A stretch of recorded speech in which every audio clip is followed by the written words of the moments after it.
Vaya pues, buenos días mis muchachos, ¿cómo amanecieron? Estamos celebrando la antioqueñidad. Recuerden que esta semana para nosotros es muy importante. Es una semana donde llevamos al reconocimiento y al recuerdo de todos nuestros ancestros, de nuestros abuelos, bisabuelos, todas las tradiciones paisas que han enriquecido nuestra cultura. El lenguaje oral, las leyendas, los mitos, todo aquello que nos ha hecho grandes en nuestra cultura.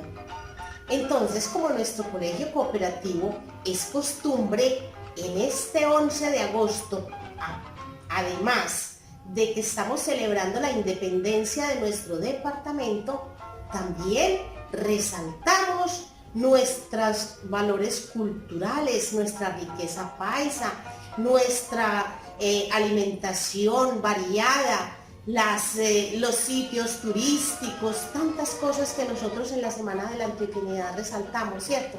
Entonces, esta semana, todo lo que vamos a hacer, lo vamos a hacer enfocados en la antioqueñidad, sobre todo resaltando todos aquellos valores que estamos acostumbrados a ver en nuestro colegio, pero que hoy desde la casita lo vamos a seguir trabajando bien juiciositos. Espero que esta es una pequeña historia que les voy a contar, aunque ustedes, muchos ya la conocen, está dentro de las leyendas y riqueza literaria de nuestro departamento. Se trata del cura sin cabeza. Cierto que sí lo han visto, lo han oído. El cura sin cabeza. Cuenta la historia, cuentan que en un municipio de Antioquia se aparece en las noches un jinete sin cabeza vestido de cura. Se trataba de un sacerdote que todos los días iba y llevaba las hostias y confesaba a los enfermos y a toda la gente en las veredas. Cualquier día, un ladrón se le ocurrió atracarlo. Se lo iba a robar. El curita se defendió y le cortó la cabeza. Desde ese momento, el alma del curita anda vagando por todas las veredas de ese municipio. Dicen que se le aparece a todos los trasnochadores, a todos los que andan por ahí de sinvergüenzas en los bares, en las cantinas y llegan tarde a la casa. Se les aparece un jinete que lleva vestimenta de cura y la cabeza la lleva debajo del brazo. Todos dicen que el que lo ve se queda frío, helado y se demora hasta 3 días para recuperar su conciencia. Recuerden que las leyendas es literatura oral. ¿Qué es oral? Es de generación en generación. De esa manera surgen las leyendas en Antioquia. Espero pues que disfrutemos de las actividades de esta semana porque van a ser divertidas, se los prometo. Hijo de tigre, sale pintado.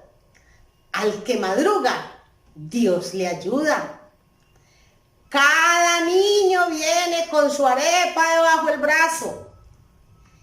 Estos son dichos o refranes paisas. Estamos trabajando entonces la antioqueñidad. Esta semana en Cultura General y Ortografía vamos a ver qué son refranes. Muy sencillo. Los refranes son frases escritas en versos, a veces riman, a veces no riman, que son utilizadas para enviar un mensaje. Los refranes reflejan la cultura paisa.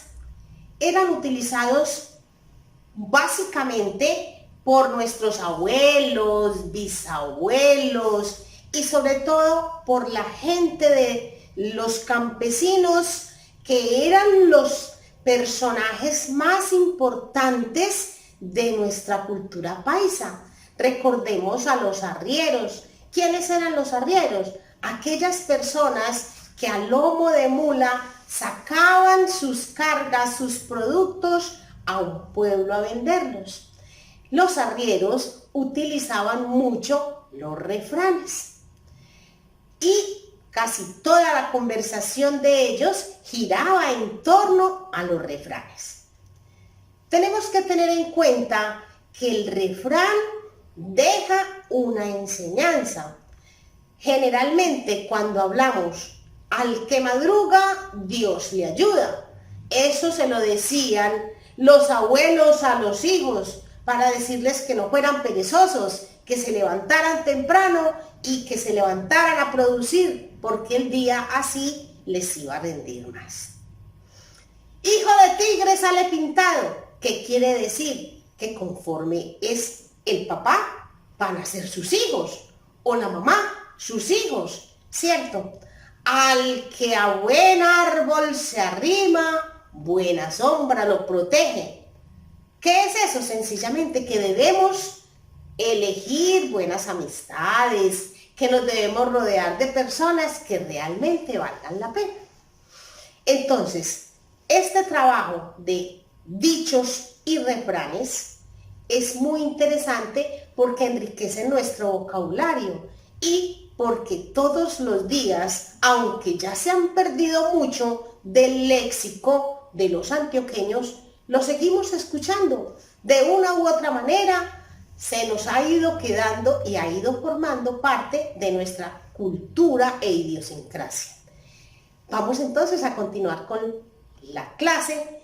Bueno, entonces hemos terminado el trabajo de cultura y ortografía de esta semana. Lo van a desarrollar con base en los aprendizajes que tuvimos.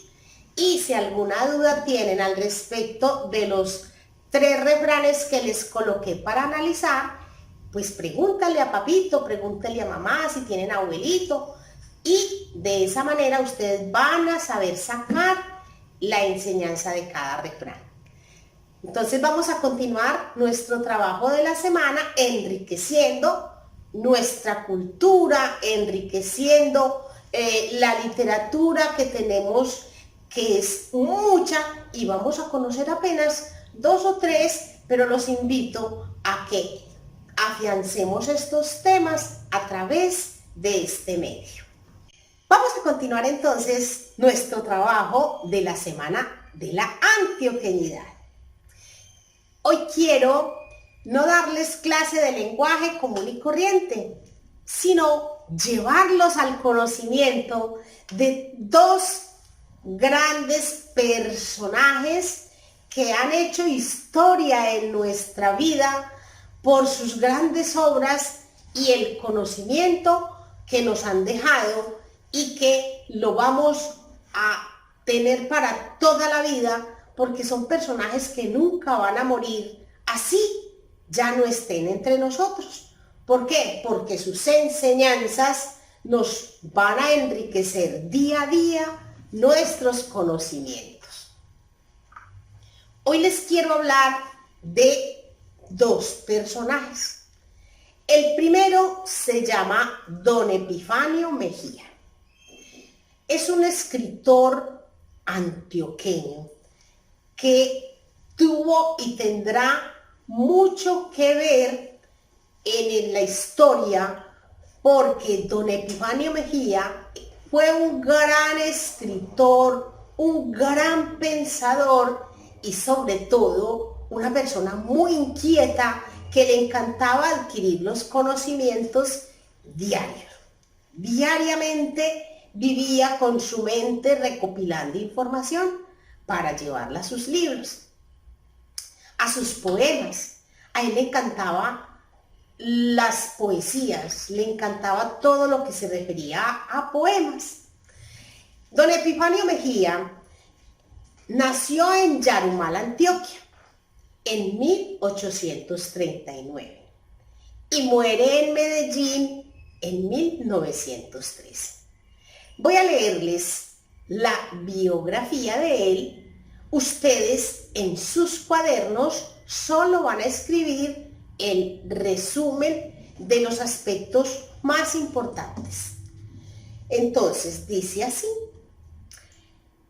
poeta colombiano, cuya existencia estuvo marcada por un contraste poético, una poesía transparente, de aguda sencillez que anhelaba llegar al oído de todos, y la enfermedad mental que lo confinó en un manicomio durante los últimos 40 años de su vida. Pero pese a tener un problema mental, nunca dejaba de pensar y organizar el material para seguir trabajando. Mire qué interesante. Estando ya un poco recuperado, se dedicó a escribir el poema más hermoso que haya quedado para la historia y se llama El canto del antioqueño y la tórtola. ¿Qué pasó con el canto del antioqueño? Que era tan bonito ese poema que el departamento de Antioquia lo asumió como la letra de su himno antioqueño. Dice, su obra se recogió en ediciones después de su muerte, o sea, ediciones póstumas. Quiere decir que durante la vida de él no se publicaron esas obras. Se publicaron solo después de que él murió. Es un poco triste porque las cosas deben hacerse en vida y no después de la muerte. Pero Epifanio Mejía tuvo la fortuna de que su esposa se encargara, después de muerto, de recoger sus obras, publicarlas. Y una de ellas era tan sorprendente que el departamento lo asumió como la letra de su himno antioqueño. Esta obra es muy interesante. Es el reconocimiento de una mente inquieta. Es el reconocimiento a la poesía. Es el reconocimiento a la palabra. Y es una invitación a que todos los días nosotros no nos detengamos ante nada y plasmemos nuestras ideas. Entonces, aunque lo vean largo, no van a escribir todo esto. Van a colocar los datos más importantes de él en sus cuadernos. Otro personaje interesante para el departamento de Antioquia y para todos nosotros se llama Manuel Mejía Vallejo. Este personaje me llamó mucho la atención porque era demasiado joven. A sus 22 años ya tenía una vida pública bastante interesante, muy activo. Era una persona que todos los días producía con sus escritos ideas para llevarlas a una comunidad. Escritor que nació en Jericó, Antioquia. Recuerden que Jericó es el municipio de nuestra Santa Madre Laura. Nació en Jericó, Antioquia en 1923 y murió en el Retiro en 1998. Dándonos cuenta o teniendo en cuenta estas fechas, damos a entender que el escritor Manuel Mejía Vallejo hace parte ya del siglo XX. Tuvo conocimiento y tuvo cercanía a nuestras comunidades ya en estas épocas. No es tan antiguo en la historia, no es tan antigua la historia de Manuel Mejía Vallejo. Entonces, este señor empezó su vida pública desde muy joven. Siempre le interesó su cultura, le interesó escribir, se apropiaba de todos los temas que él veía que podían servir para sus escritos y él los iba recopilando. Entonces, Su historia es corta pero muy bonita. Dice, con tan solo 22 años publicó, o sea que hacía mucho tiempo atrás venía escribiendo, publicó su primera novela llamada La Tierra de Nosotros. Durante muchos años Mejía Vallejo fue profesor de literatura en la Universidad Nacional de Colombia. Seccional Medellín. Fue director de la imprenta departamental de Antioquia y desde 1978 dirigió el taller de escritores de la Biblioteca Pública Piloto de Medellín. O sea que la vida de él giró en torno a la literatura. Su mayor riqueza era la palabra. Manuel Mejía Vallejo tiene unas obras literarias muy lindas y también tiene parte de costumbrismo en sus obras. Quiere decir que también era una persona inquieta que le gustaba recopilar las evidencias de campesinos y de arrieros y escribía sobre toda la vida de estas personas. Sus novelas más destacadas porque él tiene mucha literatura, pero las más destacadas son La Tierra éramos nosotros, Al pie de la ciudad, El día señalado, Aire de tango, Traje de verano, La sombra de tu paso. Tiene muchas, pero acá solamente tenemos el compendio de un poquito. Entonces, de esta manera termina mi clase de literatura de esta semana. Espero que estén muy juiciositos trabajando y no se angustien por la cantidad que tienen que escribir, sino por la calidad. No van a escribir todo, sino que van a hacer un resumen de cada biografía. Espero así haber aportado al enriquecimiento cultural de nuestro departamento en esta semana.